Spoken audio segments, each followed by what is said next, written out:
ओम शांति। ऐसी कहानी जिससे शिव बाबा से दिल लग जाए कि तीसरे पार्ट में आप सभी आत्माओं का स्वागत है। आप सभी आत्माओं का ढेर सारा प्यार और दुआएं मिल रही हैं, जिससे नई नई स्टोरियां आपके सामने ला रहे हैं। तो बिना देरी किए कहानी की शुरुआत करते हैं। आज कहानी उस आत्मा की है जिसको भगवान पे भरोसा ही नहीं था कि भगवान शिव इस दुनिया में आ चुका है। कितना भी बताने पर भी उनको इस बात पे भरोसा नहीं हुआ। और उस आत्मा का नाम है गिरीश भाई। वो शुरुआत से ही काफी भक्ति वाली आत्मा रही। अचानक उनको एक मैसेज मिला कि भगवान इस धरती पर आ गया है। तो उनको लगा कि अगर भगवान इस धरती पर आया है तो मुझे भी देखने जाना चाहिए कि कहाँ पे आया है, क्योंकि उनकी भक्ति तो इतनी तेज थी और अंदर से ललक भी थी, भगवान के प्रति प्रेम भी था। तो बस जिस वक्त पर्चा उनके हाथ में आया उसी समय सारे काम छोड़ के ब्रह्मा कुमारी सेंटर का एड्रेस था, पहुंच गए सेंटर पे। वहाँ सेंटर पे पहुंचे, वहाँ पे बोर्ड को पढ़ा।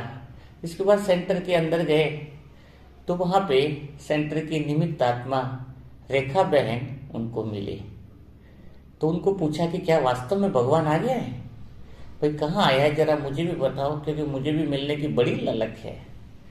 तो रेखा बहन ने बताया कि ऐसे तो भगवान से तो सीधा मिल नहीं सकते, पहले आपको 7 दिन का कोर्स करना पड़ेगा, क्योंकि 7 दिन का कोर्स करने के बाद ही पता चलेगा कि भगवान इस दुनिया में आया है या नहीं आया है। बोले ठीक है, कोई बात नहीं, मैं 7 दिन का कोर्स कर लूंगा, कोई दिक्कत नहीं है।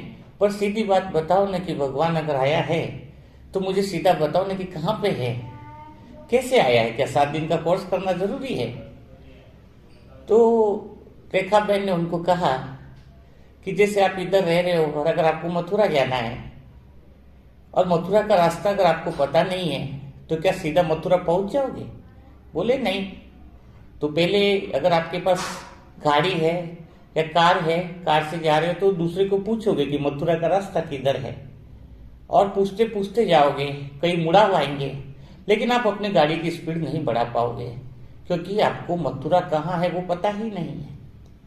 लेकिन जैसे ही पूछते पूछते अगर सामने दिख जाए कि बस 50 किलोमीटर ही मथुरा है, बिल्कुल पता चल जाए कि ये रोड बिल्कुल क्लियर है, तब फिर आप क्या करोगे? बोले फिर तो मैं स्पीड बढ़ा दूंगा और पहुंच जाऊंगा। बस भगवान तो आया हुआ है, लेकिन हम वही 7 दिन में आपको रास्ता बताएंगे कि कहाँ स्पीड है कहाँ नहीं है। अगर उस रास्ते पे बराबर हम जैसे बताते हैं वैसे अगर आप चलोगे तो आपको स्वयं भगवान का अनुभव हो जाएगा। ये बात गिरीश भाई को बहुत अच्छी लगी, क्योंकि जिस तरीके से रेखा बहन ने उनको समझाया, काफी उत्सुकता रही और ऐसा लगा कि दूसरे दिन वो कब उनके पास भागते हुए कोर्स के लिए जाए। फिर धीरे धीरे 7 दिन का कोर्स समाप्त तो हुआ। फिर भी गिरीश भाई के मन में ये प्रश्न तो जरूर रहा कि भगवान आया है तो किधर है। और कई बार उनको कंफ्यूज भी हो जाता है, क्योंकि इतनी भक्ति में माला जपी फिर भी उनको कुछ साक्षात्कार नहीं हुआ, कुछ अनुभव नहीं हुआ कि भगवान भी है या नहीं है। तो 7 दिन का कोर्स हो गया। फिर दीदी ने बताया कि आप थोड़ा योग का अभ्यास करो तो धीरे धीरे आपको अनुभव होगा। फिर जैसे कुछ दिन हो गए, अभ्यास करने लग गए, बीच में भी यही पूछते थे क्या भगवान है भी या नहीं। फिर दीदी ने बताया कि देखो आपके दादाजी हैं या नहीं। तो बोले दादाजी तो है। उनके परदादा? बोले वो नहीं है अभी। इनके परदादा? बोले वो भी नहीं है। तो वो क्या तुम्हें दिख रहे हैं? नहीं दिख रहे। फिर भी थे तो सही ना इस दुनिया में। तो ऐसा नहीं है कि आप कह रहे हो कि भगवान दिखता नहीं है तो है ही नहीं। तो दुनिया के अंदर क्या होता है कि पहले कोई चीज लेते हैं, इसके बाद विश्वास होता है, उस चीज को इस्तेमाल करते हैं, फिर विश्वास होता है। यह आध्यात्मिकता है। यहाँ पे पहले गिरीश भाई आपको विश्वास करना पड़ेगा, तब जाके आपको अनुभव होगा। अगर आप चाहो कि पहले मुझे दिख जाए फिर मैं अनुभव करूं, फिर विश्वास करूं, तो यह संभव नहीं है। फिर गिरीश भाई को लगा कि चलो बात तो सही है, पहले जैसे बोलते हैं विश्वास करता हूं, उसके बाद देखता हूँ कि मुझे किस तरह से अनुभव होता है। क्योंकि गिरीश भाई को कहीं ना कहीं एक बात बहुत अच्छी लग रही थी कि उनको थोड़ा सुकून मिल रहा था सेंटर में आकर, शांति मिलने लग रही थी।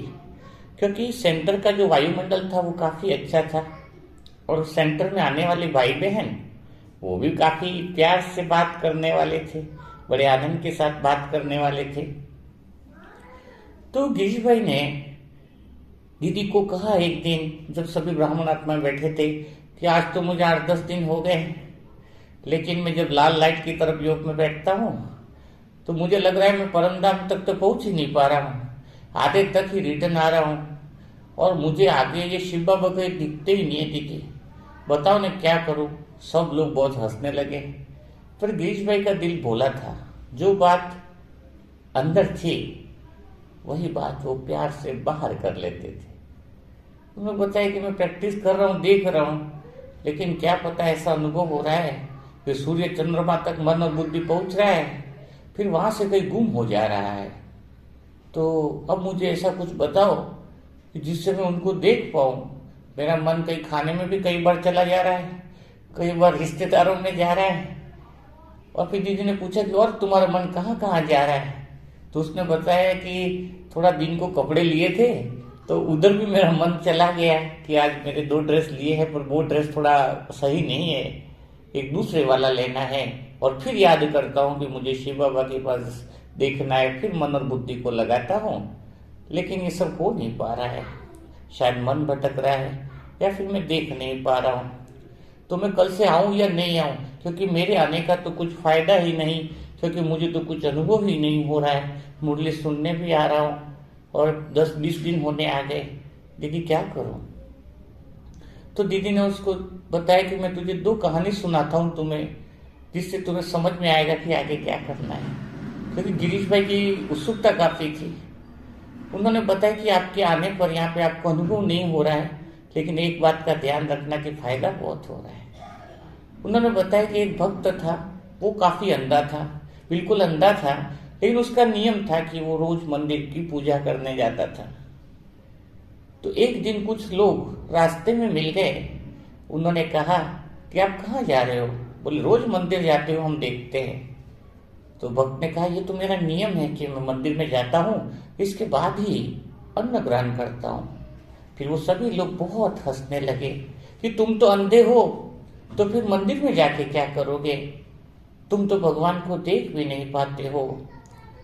तो भक्त ने कहा कि माना मैं भगवान को देख नहीं पाता हूँ, माना मैं अंधा हूँ, लेकिन भगवान तो अंधा नहीं है ना, भगवान तो मुझे देख रहा है ना। तो वही बात गिरीश भाई को बताई कि भले आप यहाँ पर आकर आपको अनुभव नहीं हो रहा हो, आपको बहुत कम अनुभव हो रहा हो, आप भगवान को नहीं देख पा रहे हो, लेकिन भगवान तो आपको देख रहा है ना। तो उनको बहुत अच्छा लगा बात को कि चलो इसका मतलब मैं इतने दिन आया हूँ, एंट्री करी है, तो भगवान की नज़र तो मेरे पर है। ऐसे बात बोलकर सब हंसने लगे। फिर गिरीश भाई ने बताया कि दूसरी बात मुझे कौन सी पालना करनी है। तो दीदी ने बताया कि जब आप योग में बैठते हो लेकिन आपका मन और बुद्धि बिल्कुल एकाग्र नहीं है, आपका मन और बुद्धि इधर उधर जाता है, तो उसके लिए छोटी सी कहानी को समझो कि एक राजा था, उसने एक बकरी को पाल रखा था। तो बकरी उसको बहुत प्यारी लगती थी, लेकिन राजा को एक बात का दुख था कि बकरी को कितना भी खाना खिला रहे थे, लेकिन बकरी का पेट नहीं भर पा रहा था। तो राजा ने ऐलान किया कि जो भी मेरी बकरी का पेट भर देगा उसको फिर मैं इनाम में स्वर्ण मुद्राएं दूंगा। तो 2-4 लोगों ने बहुत कोशिश करी कि घर पे बहुत खाना खिलाया बकरी को और राजा के पास लाके खड़ी कर दी। राजा को बोला कि हमने रात भर इसको बहुत अच्छे से खाना खिलाया है, अभी देखो बकरी का पेट पूरा भर दिया है। फिर राजा ने कहा कि चलो टेस्ट करते हैं।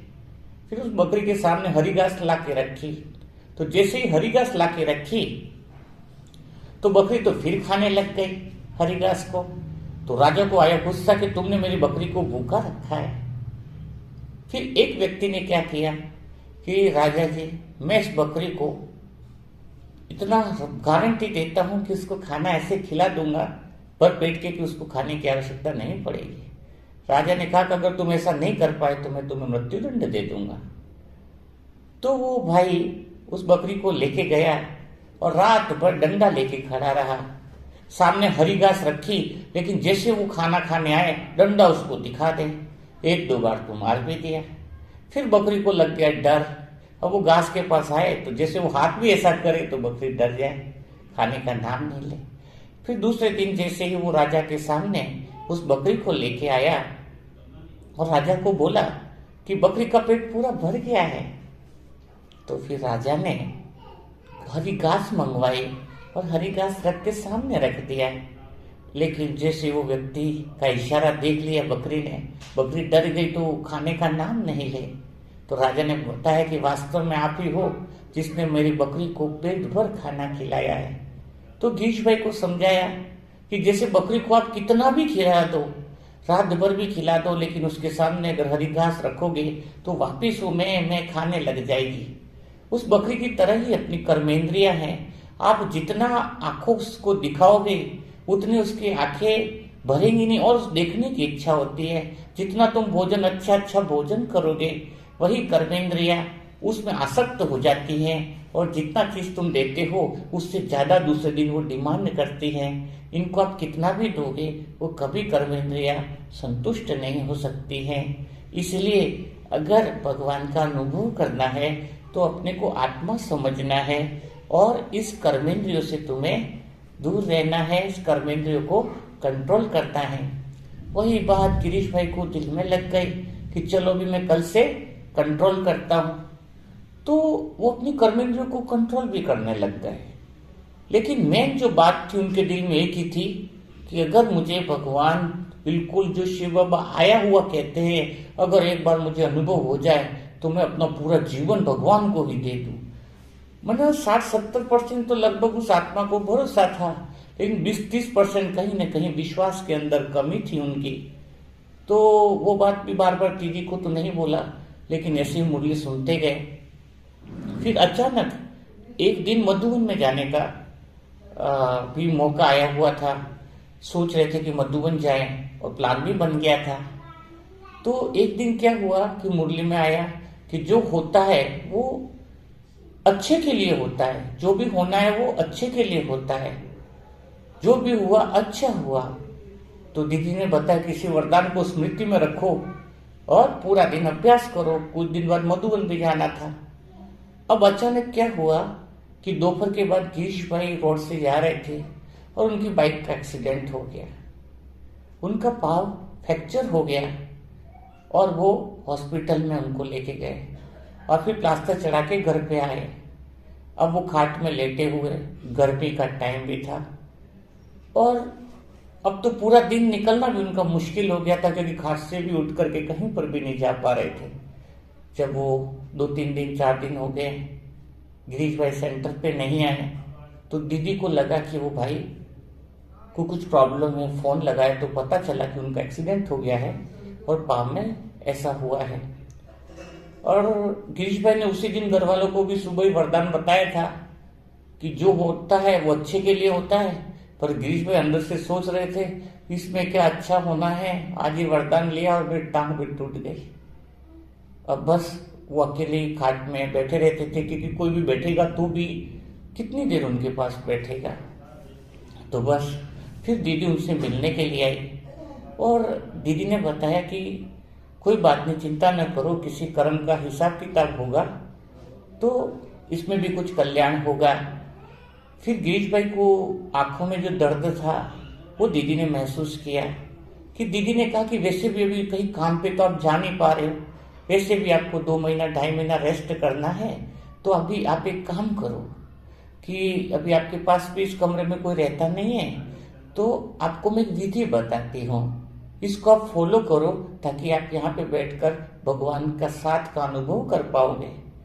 गिरीश भाई को बहुत अच्छा लगा कि मैं क्या करूँ। तो दीदी ने कहा एक खाली कुर्सी ली और उनकी खाट के पास रख दी और दीदी ने कहा कि जैसे आज आपने मेरे से बातें करी हैं कि मैं सामने बैठी हूँ, वैसे खाली कुर्सी जो मैं रख के जा रही हूँ, आप निश्चय बुद्धि होकर के बस एक ही बात अनुभव करनी है कि स्वयं भगवान यहाँ कुर्सी पर बैठा है और मैं उससे बातें कर रहा हूँ। और उसको बोला कि भाई को क्या प्रॉमिस करो कि आप ऐसे ढेर सारी बातें भगवान के साथ करोगे। गिरीश भाई बोले, प्रसन्न हो गए कि ठीक है मैं ऐसा ही करूंगा। फिर दीदी चले गए। उधर गिरीश भाई ने बातें लगातार चालू कर ली कुर्सी पे, अंदर के अंदर बस भगवान से बातें करने लगे। ये शिवोहर तो मेरे पास बैठे मुझे बहुत अच्छा लग रहा है, वैसे भी अब तुम्हारे अलावा तो है ही कौन। बस इस तरीके से बातें करने लगे और अकेले में ही अचानक वो खुश रहने लग गए। फिर वही समय था एक दिन अमृत वेले का, करीबन 3:30-4 बजे होंगी। और जैसे ही कुर्सी पर बैठे हुए बाबा ने उनके सर पे हाथ रखा गिरीश भाई के, और बोला कि बेटा आज तू जगेगा नहीं, आज मुझसे तू बातें नहीं करेगा। बस वो पल था। गिरीश भाई ने उनको देखा, बाबा का हाथ उनके सर पर, सामने बैठे हुए इतना प्यार, इतना दुलार। उनकी आंखों में प्रेम की अश्रुधारा बहने लग गई कि वो माफी मांगने लगे कि बाबा मैंने तुम पे संशय किया था, तुम इतना मुझसे प्यार करते हो, मेरे दिल की भावनाएं कुछ समझते हो। उनकी खुशी का ठिकाना नहीं रहा। फिर दूसरे दिन गिरीश भाई ने दीदी को फोन लगाया और उन्होंने अपना अनुभव शेयर किया, और वही अनुभव सभी आत्माओं तक भी पहुंचा। तो एक बात फिक्स है इस दुनिया में कि अगर भगवान पे निश्चय बुद्धि है तो स्वयं मदद करने के लिए पहुंच जाता है। उसकी नजर हमारे पर है, और दुनिया में इतने हमारे जन्म लेने से पहले भी इतनी करोड़ आत्माएं आ चुकी थी, फिर भी हम आत्माएं इस धरती पर आए क्योंकि भगवान हमसे वह काम कराना चाहता है जो बाकी आत्माएं नहीं कर पाई है। तो इसी के साथ इस कहानी को यहीं पे समाप्त करते हैं। कल फिर नई कहानी के साथ मुलाकात करेंगे। अगर आपको कहानी अच्छी